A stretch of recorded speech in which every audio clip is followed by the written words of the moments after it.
I was so in light of the violence that's occurring in Palestine and Israel this week. I was asked to give a short version or a short version of what's going on there. And I want to preface this by saying I was not around during Formation of Israel, and I am not a good historian. What I do have, the only thing that qualifies me to talk even a little bit about this is I've visited. I've been there once, but I have done my own, and research is a strong word, I've done my own reading to understand Israel in its modern setting, specifically because it has a lot of bearing on history, or Israel in its historic and its ancient setting as well too. So feel free to chime in here if you know more than I do about this.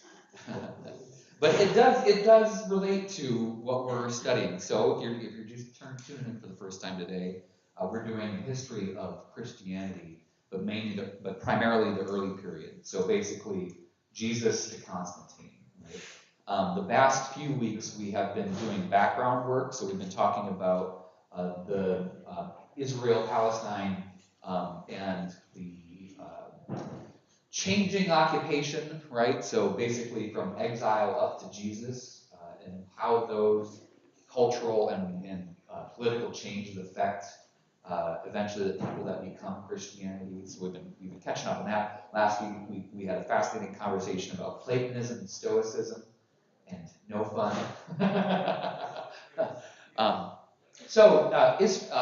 What's going on right now in Israel? So if you haven't been watching the news, Hamas, which is the militant wing of the government in Gaza, which is kind of, I think the United Nations recognizes, pretty sure they recognize as a terrorist state, launched an attack into Israel, and there's ugly stuff going on. So Israel has not responded, and it seems likely, or at least right now, the Israeli leadership is trying to, and they're using it as justification to call it a war, right? So ongoing conflict. Also, Hezbollah in the north, which is kind of that same movement, but up in Lebanon, has launched attacks across the border too. So why? Well, hey, if you could answer that question. Well, no, answering that question is not actually that difficult, but figuring out what to do with it now is pretty much impossible at this point. Israel, the modern nation, really has nothing to do with the nation that existed 2,000 years ago, at least in terms of, well, pretty much anything other than language and perceived identity. In the wake of the destruction of the Second Temple in 70 Common Era, right, many of the people who were living in Israel, the Jewish people who were living in Israel, began to leave, right? It's called the Great Diaspora, where essentially the Jewish people leave their land because reasons. I mean, one was the Jewish-Roman Wars was a big one, right? The big final showdown at Masada and all that jazz culminates in the Roman Empire kind of getting sick of their stuff, sick of their crap, right? Which is actually going to have a lot of relevance as to what we talk about today, which are the Roman friction with the Jewish people translates quite well over into the Roman friction with the emerging Christian people, right?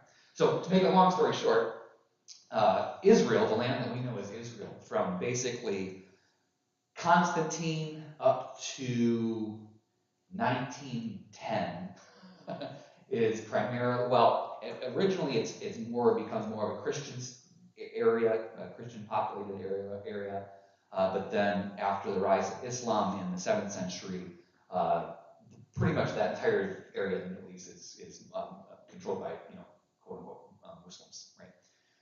That goes all the way into the Crusades. So one of the rallying cries of Christian Europe in the pretty much from the rise of Islam all the way up into the second millennium, one of the big rallying cries is let's take back the Holy Land, right? For Jesus.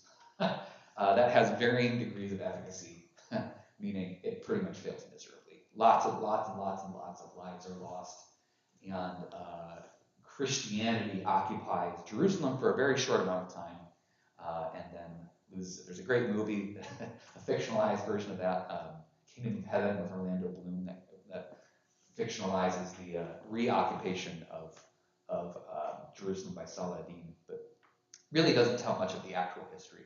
It's loosely based, but it's a good movie if you're interested. So fast forward, beginning at the end of the 19th century, there is a push. There's lots of things going on. I'm really compressing this, right? Like why does this begin? There's a push to create a Zionist state in Israel, essentially to reclaim Israel. And I'm not going to give you the reasons. That's a different class. And that is that results in waves of Jewish people moving back to Palestine. Okay, keep in mind that Palestine during the time period is essentially an Arab state, right? Okay. Fast forward another 3 decades, end of the 1930s, you have the Arab conflict, wherein there is renewed interest in reoccupying Israel and creating a Jewish state in Israel.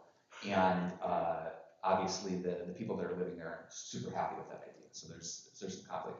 Then World War II happens. Okay, and obviously World War II, not a great experience if you're Jewish, right? This is very sarcastic. It's awful, right? We know Holocaust, all that. In the wake of World War II, the picture changes. So suddenly you have all these dispossessed Jewish people, families that have been fractured by violence, right?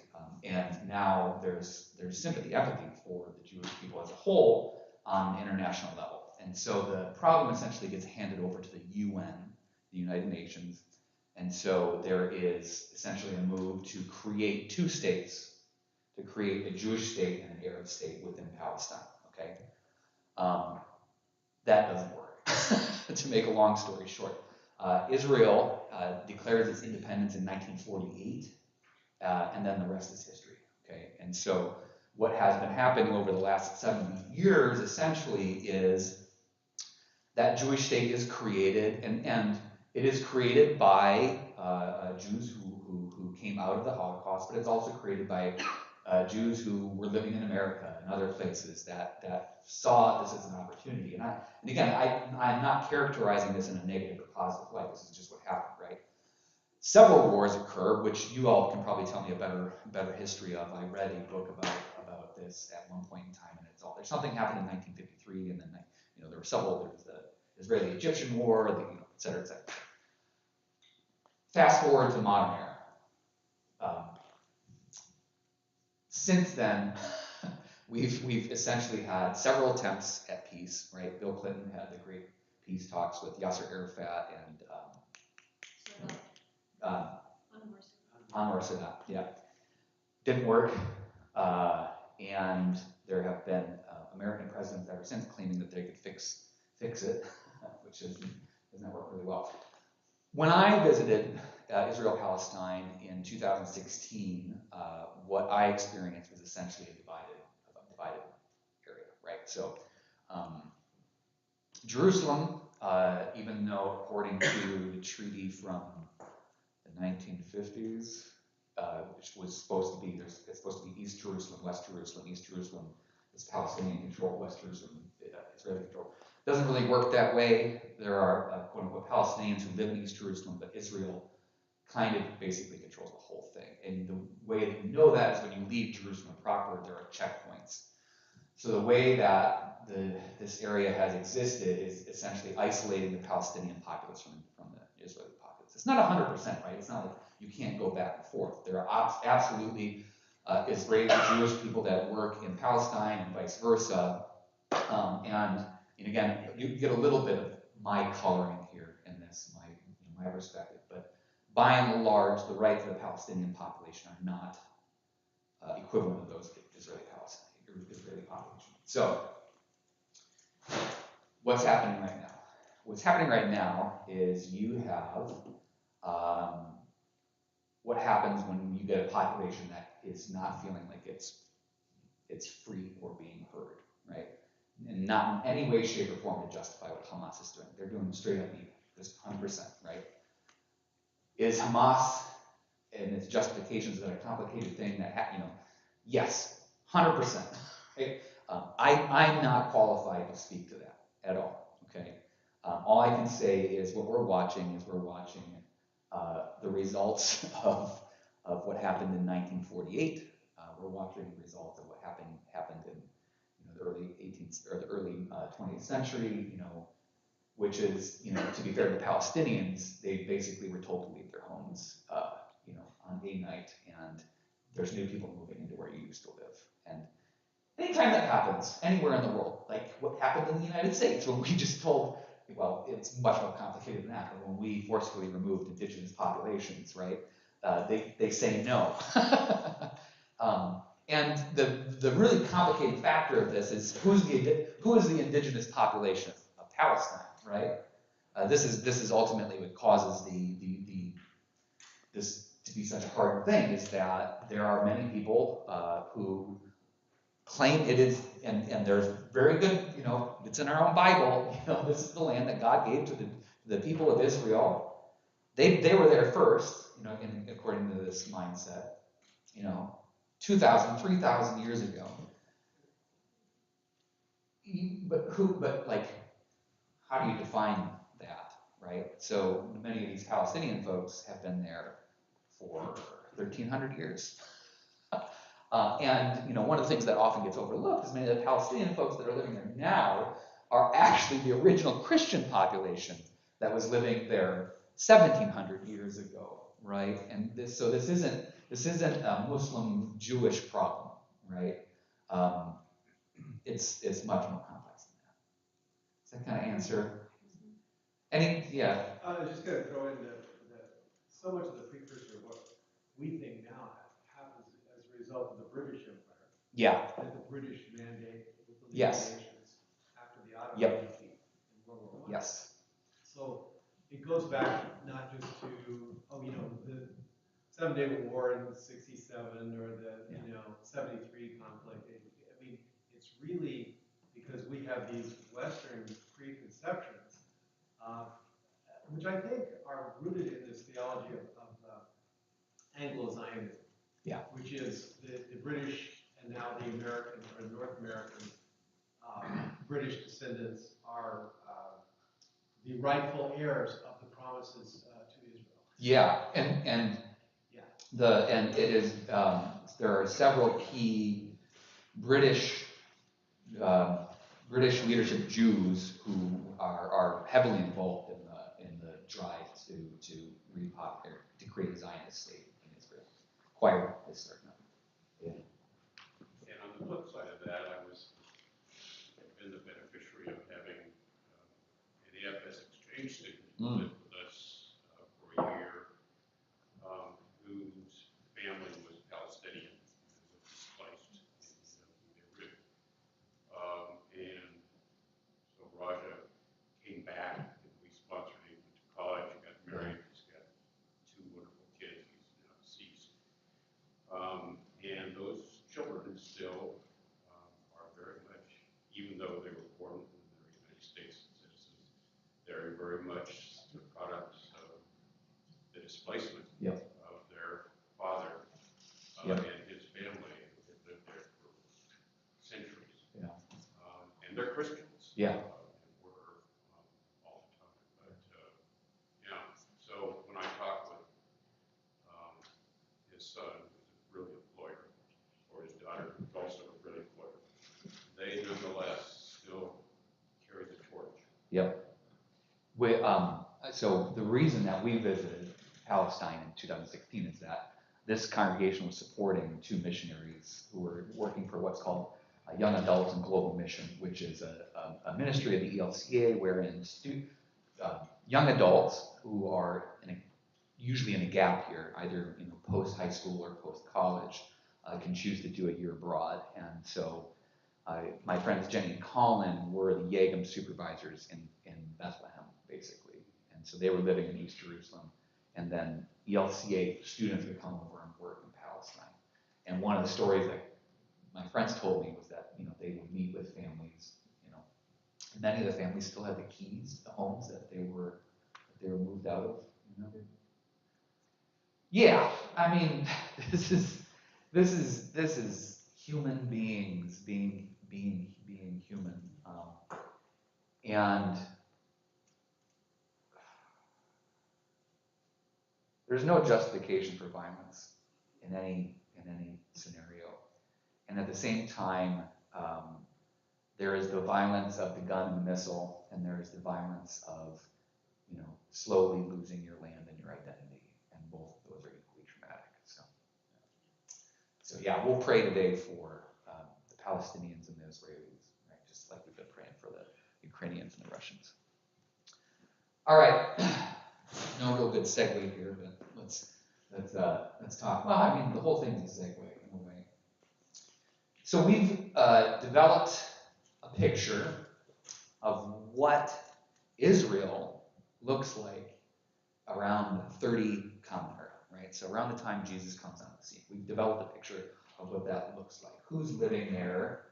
What are the influences on their thinking and their believing, right? So last week we talked about Platonism and Stoicism, and how those two things very much influence the rise of Christianity, at least in their thought and their theology. Today we're going to talk about what actually happens. So what's going on? Okay. So some of this is going to overlap with what we talked about when we covered the apostles, right? So let's recap. Church in Jerusalem. Who were our leaders? Let's say 30s, 40s, 50s, 0 to 50. So not 1950, but in 50 Common Era. Who was in charge of the church in Jerusalem? Do you remember? The apostles, yeah. Which ones? Peter was in there. Yeah, thank you, Matt. I heard James. I might be swapping colors today. I also just wiped it down. I was griping about this last week. This is the problem with low odor dry erase is I want the full odor ones. Those are the ones that last longer. But they don't exist anymore. Peter, James, and specifically James, brother of Jesus, right?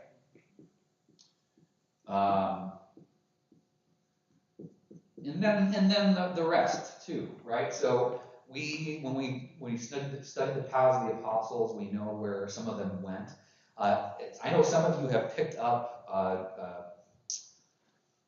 the book, the Rise of Early Christianity. One of the fascinating pieces in there that he talks about, which I really got a kick out of, is he essentially talks exactly about what we were talking about, which is tradition versus history. And he essentially addresses why these traditions arise. So why is there a tradition that James goes to Spain, right? Well, it's not this James. That's the other James. That's James. No, it is this James. Yeah. No. Why is there a tradition that St. James goes to Spain? Well, because the way that these early Christian communities drew their authority or their authenticity is they would make a claim. They would, and I would hesitate to say create, but they would point to a tradition that an apostle founded their community. This was an important way in which they, and again, not justified, but it's like, how do teenagers, tell each other that they're cool? Well, it's like, what bands are you listening to, man? It's not a good metaphor to say, but you understand what I'm getting at, right? So you get these beautiful traditions that come out of this, like, again, St. James being claimed to have been in Spain. Santiago, right? Iago is the Spanish form of James. Santiago is the rallying cry for them. Anyways.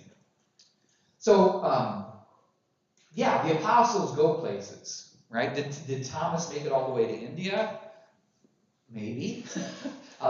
So I was, again, in that book, one of the things that the author points out is that for a long time, historians would kind of scoff at the idea, like, there's no way Thomas made it to India. The story was that of Thomas, which we talked about, was that there was this king, right? And the king is looking for an architect to build his castle or something like this. And Thomas, despite not knowing anything about architecture, says, I'll do it.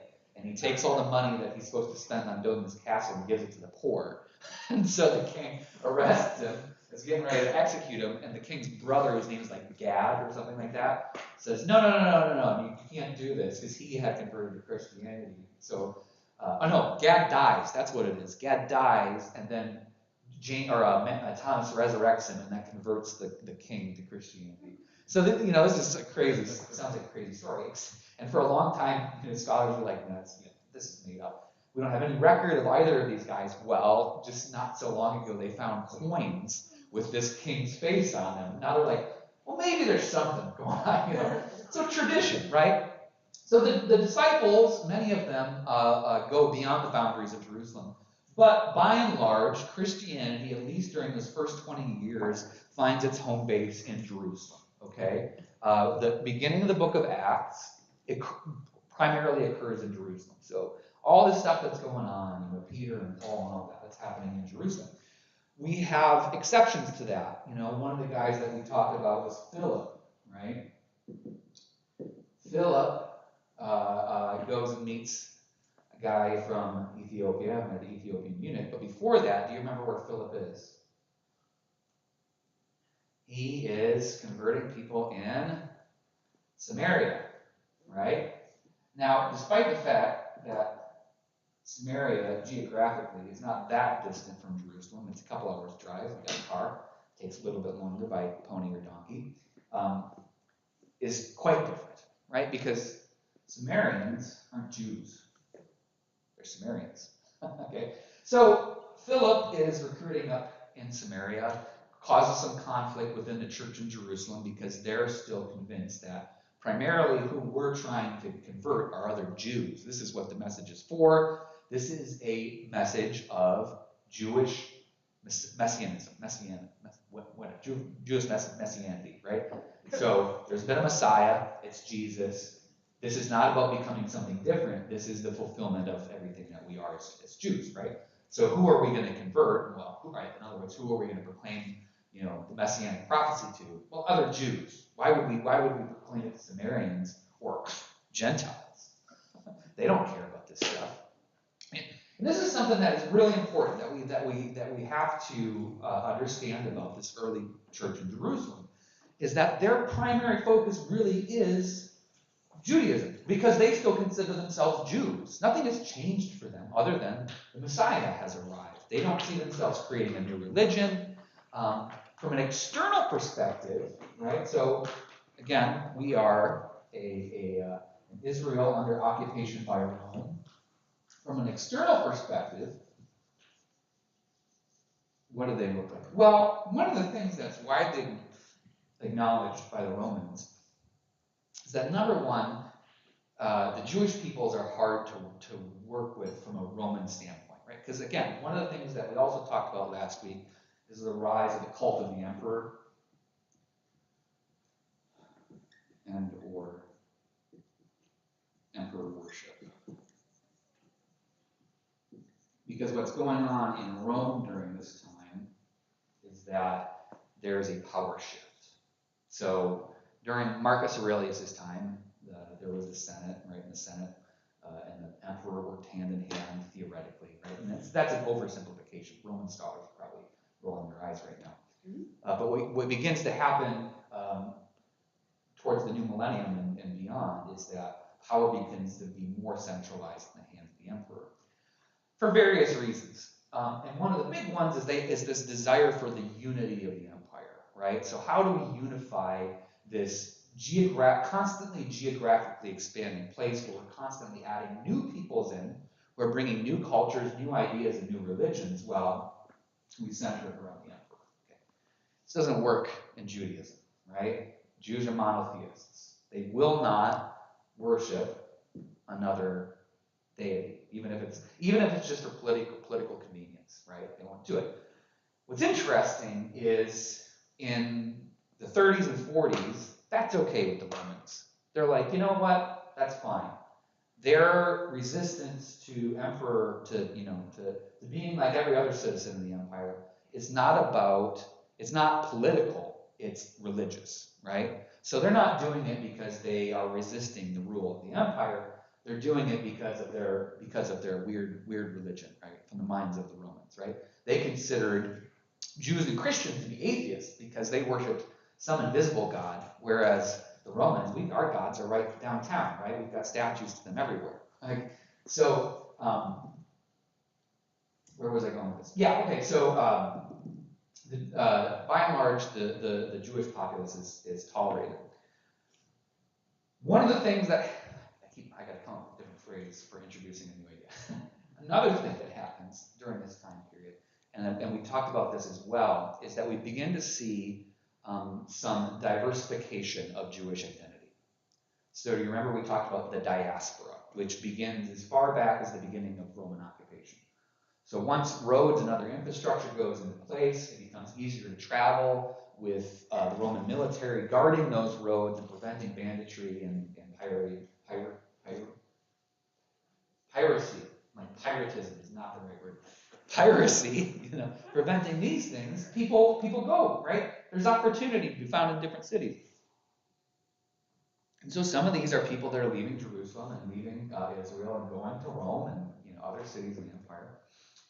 But then fast forward, to the 70s with the end of the Jewish-Roman War and the destruction of the temple and the expulsion. Well, even go back to the 50s, the expulsion of the Jews from Rome. We'll get to that in a bit. What you get is you get Jews that are now living beyond. Okay, so what we get, a division that we get within Judaism, even before the time of Jesus, is the division between the Hebrews, or the Hebraic Jews, and the Hellenistic. The Hebrews and the Hellenists. So who are these two groups of people? Okay, good question. Glad you asked it. So the Hebrews are the Jewish peoples who are still living in Israel primarily, and would identify culturally, right, as Israeli or Hebrew. They have Hebrew names, Hebrew or Aramaic names, right, like Joseph and Jesus, etc., or Saul or Simon, right? They have good Hebrew names. And on a more formal level, this is essentially the Jewish leadership during this time period. So when we look at the temple leadership, we have the chief priests and the Pharisees. The chief priests, the temple elders, we have the Sanhedrin, we have all these groups of folks that are essentially the Jewish leadership. That's who the Hebrews are. Okay. So who are the Hellenists? Well, that's a big category, right? So the Hellenists are still Jews. They identify as, we use that word, they're Jewish, right? They're practicing Jewish folks who have moved beyond Israel, right? They might use Greek names because they've begun to incorporate into Greek-Roman society. So right, the Sauls become Pauls. Stephen is a relatively Greek name. Who else? Luke. Who else within our Matthew, right? Or is it Levi? So these are the folks who are adapting to the times, so to speak. Okay. There's a temptation to call this progressivism and call this conservatism. It's not that easy. Okay, it doesn't quite work that way. But in some sense of that, it's kind of what's going on here, right? So these are the folks that are essentially embracing, in one form or another, their identity as Jew, but also understanding it within the context of being in the Roman Empire. Whereas the people we identify as Hebrews are the people that are very much still understanding themselves as essentially being the true people of Israel. The land was given to us. We're under occupation, not necessarily in a negative connotation. Remember we talked about how the Sadducees and the Herodians were kind of okay with Roman occupation as long as they left them alone and let them do their thing in the temple. Okay, so it's not quite that clear cut. Okay, there's one other group. Okay, one second now. There's one other group of people that is kind of out in the fringe here, which is the God-fearers. You remember Cornelius, when we talked about the Cornelius the centurion, and he was identified as a one who feared God. What this refers to, so this is another group of people, is this is the folks who have begun to incorporate Jewish practices into their life. They worship Adonai, they worship God, but by and large haven't made the leap yet. In other words, they haven't been circumcised, okay? Or they haven't converted in a culturally identifying way into Judaism, okay? So keep that in mind. And the way we can think about this is essentially concentric circles again as well too, right? So you've got Israel in the middle, and then you've got the Hellenists, and then you've got the God-fearers out here. Okay. Matt. So are there, with this diaspora of the Jewish people into the other parts of the Roman Empire, were there other groups of people, like say the Greeks or the people, the Gauls or the people in the Spain stuff? Were they doing the same kind of thing? Were they sort of moving around and taking it? Absolutely. Absolutely. I mean, this is a fascinating thing.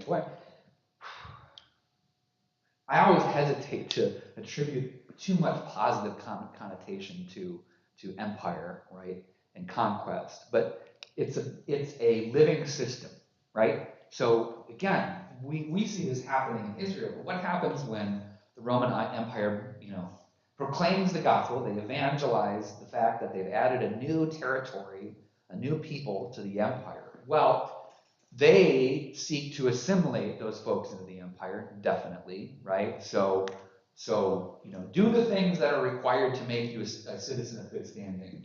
Make your sacrifice to the emperor, to the pagan gods. Pay your taxes is the big one, which we'll talk about how that arises in conflict a little bit later. But conversely, what you have happen is cultural flux back into the Roman Empire.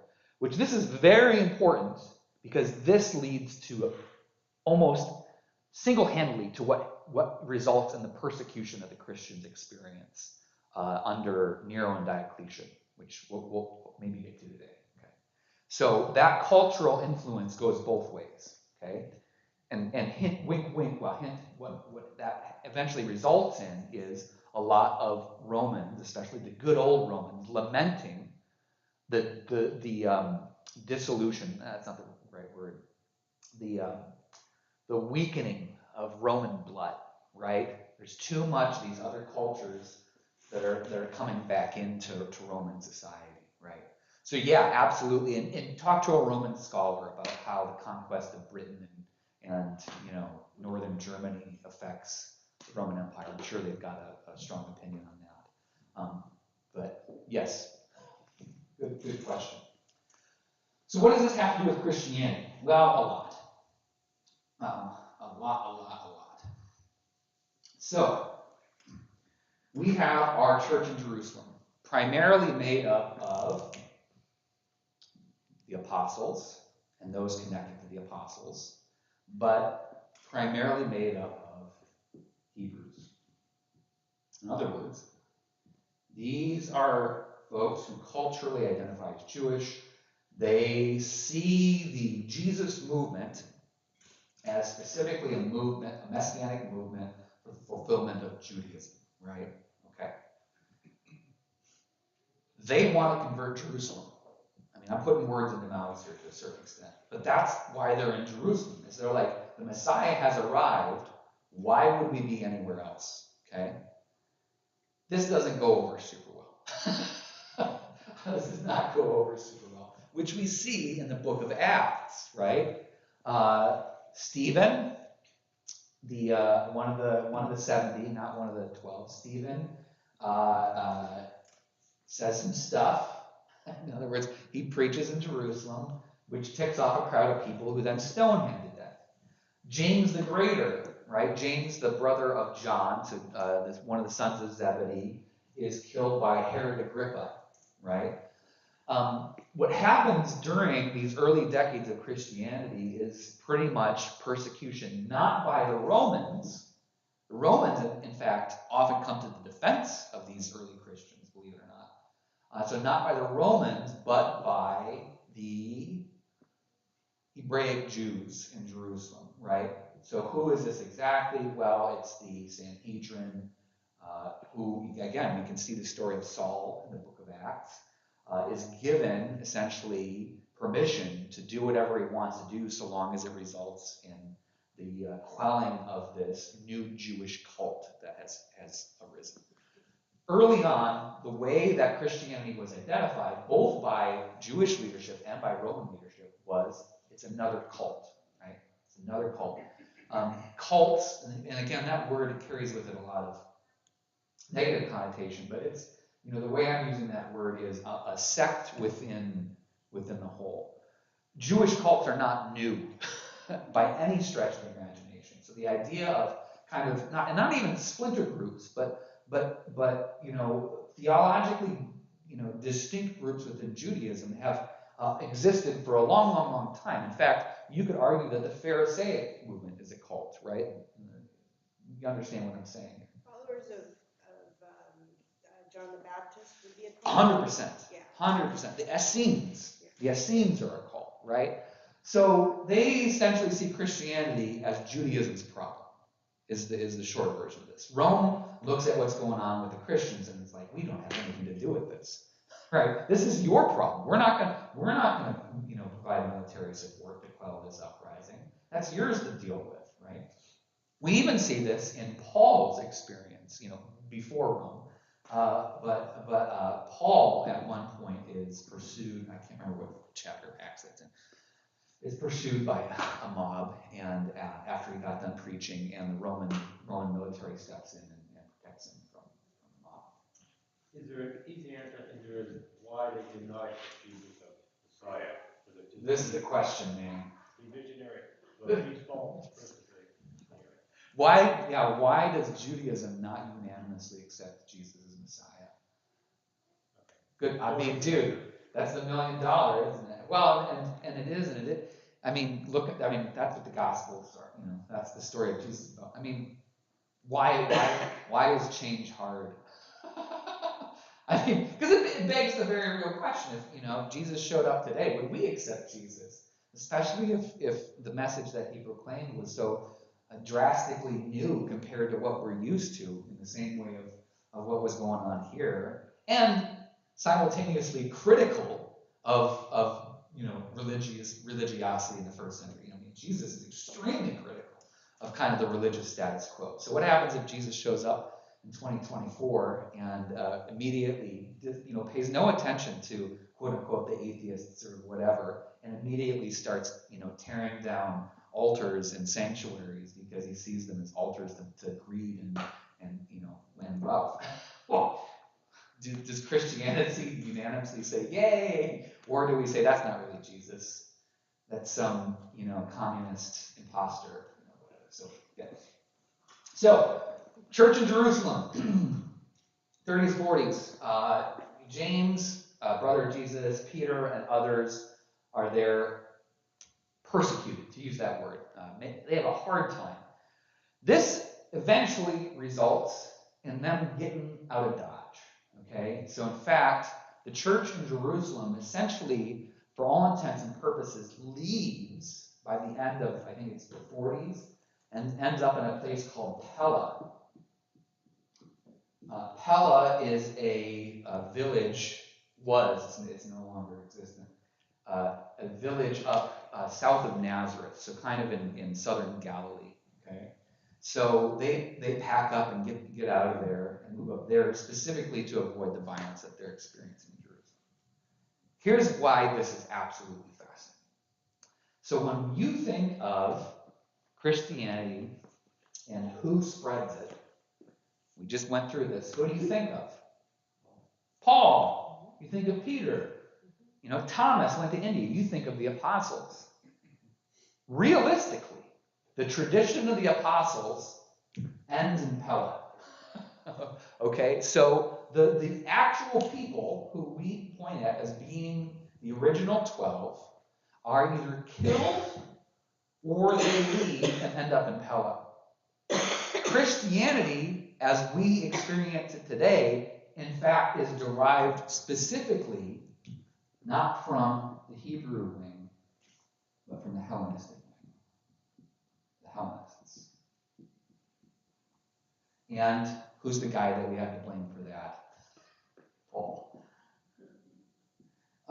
And Paul's not the only one. Okay, Paul isn't operating in a vacuum. You remember that Paul has buddies, friends that go with him. Remember when Paul shows up in Jerusalem and the disciples are like, what are we supposed to do with this guy? I don't know, send him to Antioch, right? Send him to Ephesus, whatever, right? Get him out of here. He's too on fire for our blood. So, again, this might come as a shock, but when we talk about like apostolic succession, a lot of that, apostolic succession are traditions, right? That communities have claimed in order to drive authenticity. In the same way that Spain, points to James, and India points to Thomas, and Ukraine points to Andrew. However, the actual people that were spreading Christianity were not the people that were in Jerusalem. It was the people outside of Jerusalem. Okay?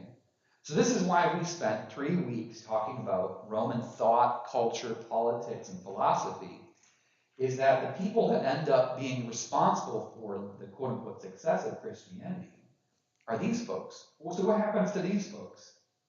They essentially fall off the face of the earth.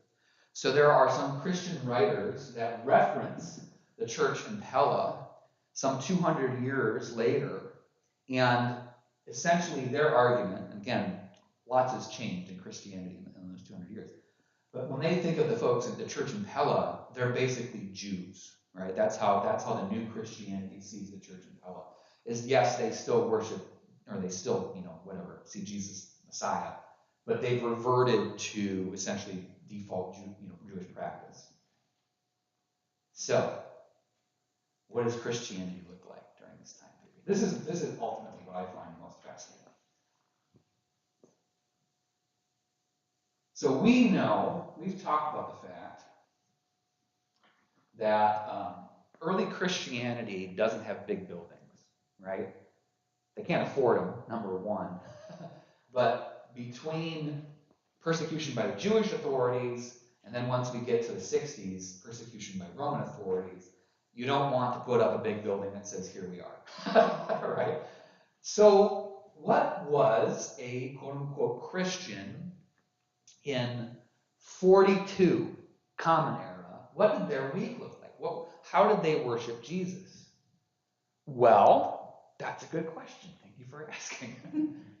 By and large, realistically, it wasn't that different from other Jewish practices. In fact, many of the early Christians probably still participated in Shabbat, right? They went to services on Saturday mornings. They participated in all of the things that you normally would from sundown to sun up from Friday to Saturday. They fasted on Mondays and Thursdays. They would fast to mark the beginning and the end of the Sabbath. They did all the things. What begins to change, the first kind of Christian center of worship, is, guess what? The meal. So communion, as we refer to it now, is the beginning of Christian worship and celebration.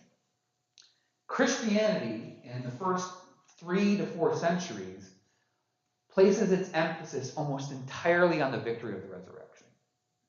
What we understand in terms of the emphasis of the cross doesn't actually come about until almost medieval times, right? So the church post-Constantine, and changes that happen there, shift the focus of, from Easter to Good Friday, essentially. That's a different conversation. The early church is focused almost entirely on the resurrection, and that's what the meal is. When do they have that meal? The first day of the resurrection, which is Sunday. So this is okay. So anytime anybody, I have nothing. I don't know enough about Seventh-day Adventists to have anything against it. I don't have anything against Seventh-day Adventists. But anytime somebody tries to debate with you what the true day of worship should be, ignore it. Because the earliest Christian rhythm was to have a feast on Sunday mornings. What did that look like? Okay, well, it wasn't exactly a feast. It was basically the community of Christ followers that gathered together, sat down, and shared a meal. Now, was there a ritual component to that? Absolutely, right? So this is the time when early Christian writings would be read, either Paul's letters or early gospel accounts. They would share these readings as a group. There was a ritual component to the meal as well, where there may have been somebody that did something very similar to what we do with the words of institution now, where there was a ritual breaking of the bread, a ritual pouring of the cup, right? These things may have and probably did exist. What begins to happen as well is the Christian routines shift relative to the Jewish routines. So Jews fasted on Mondays and Thursdays. What the early Christian communities did was they began to fast on Wednesdays and Fridays, because Friday is the day that our Lord died. So they would fast on Fridays, then they would break the bread on Sunday mornings. But they would still likely participate in Shabbat and its other stuff on Saturdays, because they still saw themselves as Jews, right? Man, they're eating a lot. I know, they're getting the best of both worlds. Now, if only they would eat the food that's been sacrificed to idols, they'd have a free meal every day of the week. Sorry, that's a deep cut of a joke there. Okay, any questions so far? We got 10 minutes left. Just sort of a comment. My son and his family, their church closed, and they meet in people's homes, their members' homes, where it's basically just what you described there in the church. They have a meal, and but yeah, meeting in the members' homes on a monthly basis. And that's the church for 100+ years, right? Is you meet wherever there's a place to gather. And there's other aspects to this as well too. So in the beginning of the book of Acts, we hear a lot about what early Christian community looks like, right? So there's sharing of things.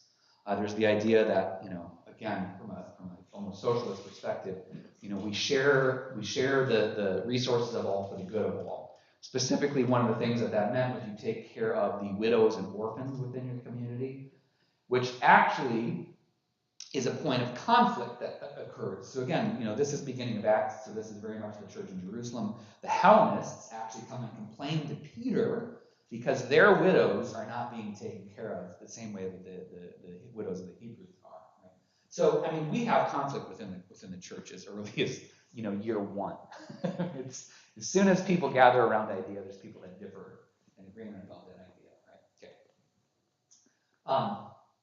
So, Church in Jerusalem goes to Pella. That's kind of the end of that storyline. What about the rest of it? Well, this is kind of the remarkable thing. So we have the stories of Paul. Where does Paul go? Everywhere, right? Paul goes everywhere. Paul makes 3 journeys that we have documented. But, one of the things that we also talk about is that Paul isn't necessarily church planting. He is going to churches that already exist. Now, what are these churches? Right? It's not a building with a cross above it at this point in time. These are Hellenistic Jewish communities that have begun to worship Christ.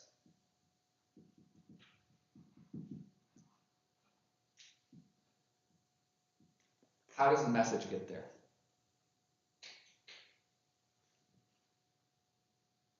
How does it get anywhere, right? Gets there by people moving. Gets there by people traveling. Gets there when,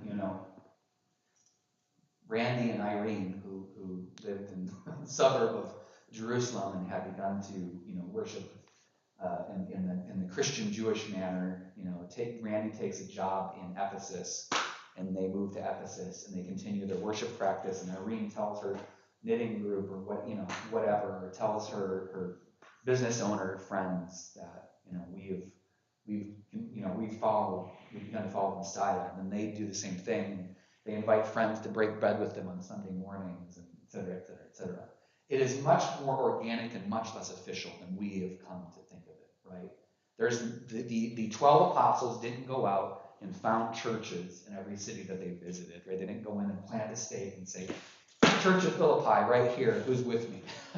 In fact, they weren't doing that much public preaching either, because public preaching primarily resulted in bad outcomes for you. The primary mode of conversion to Christianity was from synagogue to synagogue, right?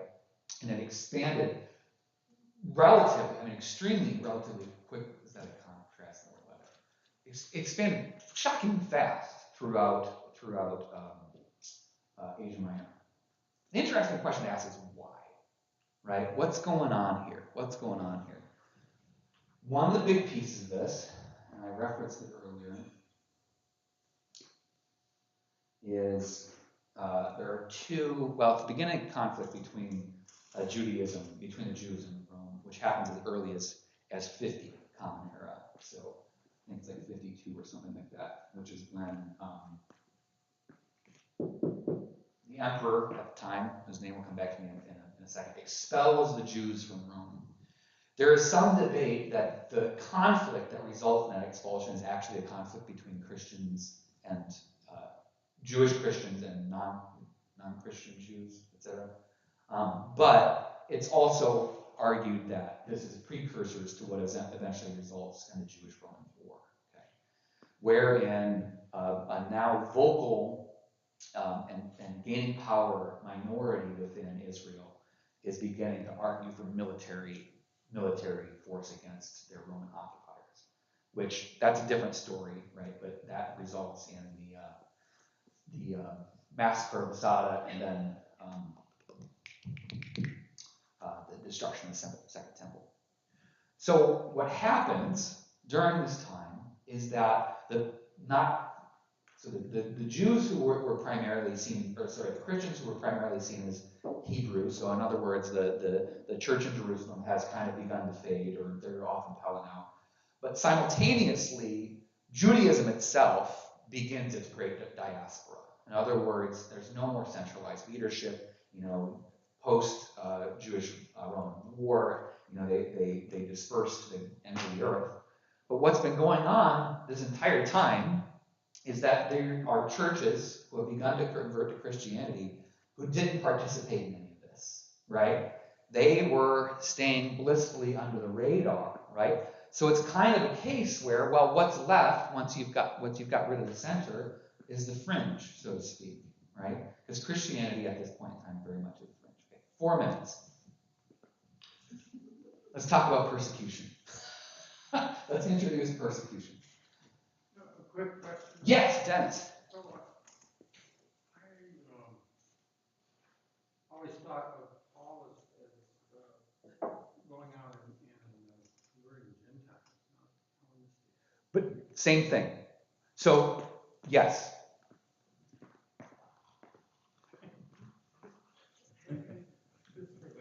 No, this is really important because this drills down into what we're talking about. So, imagine the dividing line. On one side, again, you've got the Hebrews. And this isn't an ethnic identifier. I want to be really, really careful about this. Okay, this is not an ethnic identifier. This is a philosophical identifier. Here's what these folks are all about. Because keep in mind, Phariseeism is on the rise during this time, which means personal responsibility for following the law, right? So these folks want to make sure we follow the law, right? To be Jewish is to follow the law. What does that mean? It means following ritual cleanliness laws. It means, doing your practices of Shabbat, and it means getting circumcised, right? If you're not. And again, Judaism is not necessarily a good religion to convert to as an adult, specifically because of this. Okay, and again, it's not like there was any intent with creation, but it was never intended to, right? The history of circumcision goes all the way back to Abraham, right? Circumcision is the marker that sets the Abrahamic peoples apart from their surrounding neighbors. Okay. But those are the things that are really important to these folks. Okay. Then you've got the Hellenistic Jews, again, who probably have many of the same practices and really, you can't distinguish much between them. That these folks have begun to embrace Roman society a little bit more. But these folks are circumcised, these folks do all the things, right? And then you have a third category up there, which is the God-fearers. This is a really more like, who are these folks? No idea. Cornelius, for one. But these are folks who are doing many of the things, but may be circumcised, might not be, but want to maintain a Roman or Greek identity, or not even Roman or Greek, but anything other than the ethnic identity that seems synonymous here, okay? Who are the Gentiles? So this is the problem, is that Gentile is a catch-all word. So Gentile refers to everybody that's not Jewish. Gentile, when Paul addresses it in his letters to Galatia and Rome and letter to the Ephesians, uses that word because that is the word that is being used derogatorily by the Hebraic Jews against the ones they're going up against. Who falls under that? Hellenists, right? They fall under the term of Gentile because a lot of times these are folks that aren't from Jerusalem. God-fearers fall under that, and people that have nothing to do with Judaism whatsoever, but have begun to matriculate into Christianity, right? So Gentile is kind of a catch-all term. You're 100%. Paul preaches to the Gentiles, but who that means isn't necessarily. It's not necessarily just people who haven't heard about Jesus before. Like it's not just Roman citizens who've been worshiping the Pantheon, and Paul preaches to them about Jesus. It's everybody, right? It's Hellenistic Jews, it's God-fearers, and it's Roman citizens. And this is the remarkable thing about Paul, is Paul doesn't see a distinction, right? In fact, that's one of his foundational things, is right? There is no Jew or Greek, male, female, we're all one under Christ. That is the remarkable thing about it, right? And I would make the argument, this is why Pauline Christianity, or we can argue Hellenistic Christianity, survives, and the Church of Jerusalem doesn't. Is because the Church of Jerusalem is folks that, Jesus came for the Jews. We shouldn't even be bothering with the Gentiles, that kind of thing. Okay, last thing. We'll run a couple minutes over. It's okay. So, it is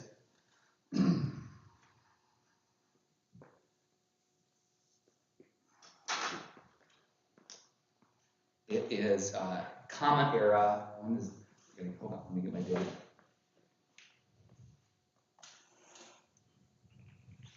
'67. Oh no. 54. Common Era 54. So, his previous guy has just kicked the Jews out of Rome. Nero comes into power. Okay. Again, not a Roman historian. I'm going to do my best with Nero. There are many, many arguments over why Nero does what Nero does. Is it his mother's fault? Right. It's not really. It doesn't bear much historical weight, by the way. That's mainly primarily slander against Nero and his family. Does he go insane? Well, maybe a little bit, right? What's remarkable is that when Nero comes on, though, Nero is remarkably tolerant and actually really wants to be seen as the emperor that takes care of the dispossessed, right? So Nero does a lot of public works projects to try and help those who are, what we would refer to as homeless. He tries to reach out to the poor. He wants to be seen as the popular guy, right?